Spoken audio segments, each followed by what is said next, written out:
I met George, I think, approximately 1976, I think, in that period of time, when he was looking for a composer for Star Wars, and I think he asked his friend Steven Spielberg who he would recommend, who Steven would recommend to George. And I'd just done Sugarland Express and Jaws with Steven Spielberg. And Steven recommended that I go see George, and I came to see him. He then had an office at Universal Studios, and we chatted. And I remember meeting what I thought was a very young man at the time who'd done American Graffiti. I knew that. I don't think I'd seen it. And he was then, as now, very enthusiastic and a very appealing young man. And I was very happy to do what I thought was going to be a kind of weekend spaceship film, never dreaming that it would have the kind of life and longevity and impact on the public that it's had. I think when he says silent film, he's speaking, at least to me, to a kind of rhythmic and visual energy that you could almost take the text away from and it would still hurtle forward. And it's a kind of rhythmic and kinetic expression that speaks to, I mean, that's what music is about, really, events in time and events in a certain speed or lack of speed.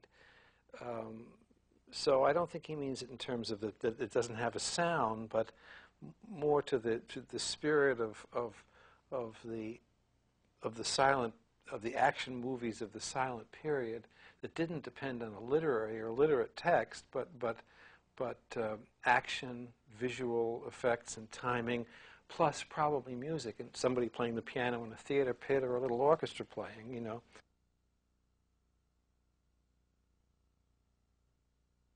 Music is part of the characterization also of the film. There's melodic identification with a series of characters, which is very typical of opera, really, of the 19th century and earlier. And in that respect, it is part of the storytelling mechanism that the audience receives. Melodic identification for characters or for plot exposition and development, so that we have a sort of oral set of beacons and reference points, much more than the normal contemporary film would have.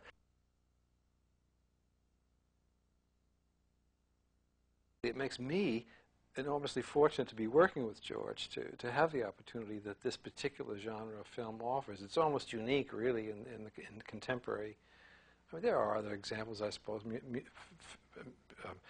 Evita would be another kind of example where this is basically an opera, but I've been uniquely, I think, uniquely fortunate in having the opportunity to do these films and to, as I've said before, sort of continue to accompany George on this great journey that he's on, which seems now to be a life's work journey with George Lucas.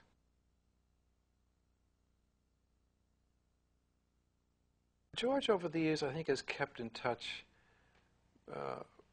pretty comfortably. I mean, Phantom Menace would be an example of when talking about the process. He probably rang me a year ago to tell me that the time was coming, that his script was going to be ready, and that he was about ready to shoot the film, and that the music would be needed by such and such a time in the calendar. And then I would get another phone call 2 or 3 months later, and he would fix a spotting date where we go in a dark room and talk about where the music is going to go and what it should do, etc. So that I've been sort of on alert from George that he wished me to do this perhaps a year before I did it.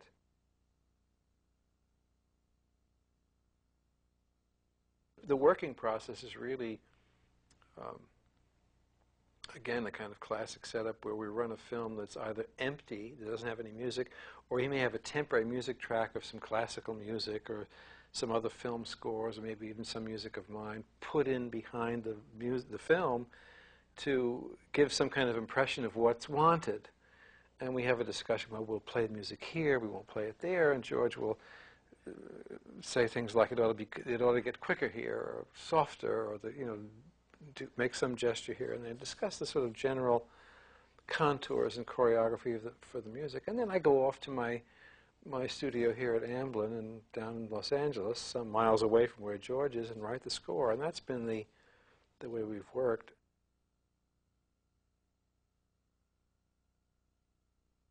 A lot of times you'll get more from a piece than you expected you're going to get. There's more than the sum of the parts there, or sometimes less. And that's the magical part of it. It's an acoustic phenomenon that when you pile all the sounds up with the orchestra, you finally find in the scene where we've got more than we thought we were going to have here. And we may then have to make some adjustments in other sound effects, for example, that the film is also replete with, full of. It's a good collaboration and a good... George, like his contemporaries, also is technically good. I mean, he owns a studio, he's got recording equipment, he's got a music recording stage. I mean, he's not just a guy that's behind a camera and doesn't think about all of the mechanique of what goes into making a film. He's plugged into all of this.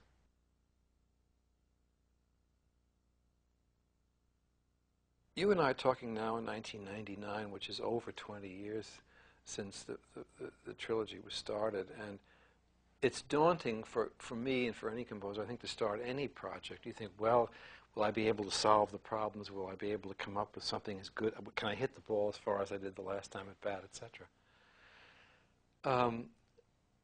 And that challenge has been there with Phantom Menace. Certainly, it's true. And we have about an hour. We have about 2 hours of music, 120 minutes approximately of music in the film, and I think maybe 10% of that, or even possibly less, comes from the earlier three films.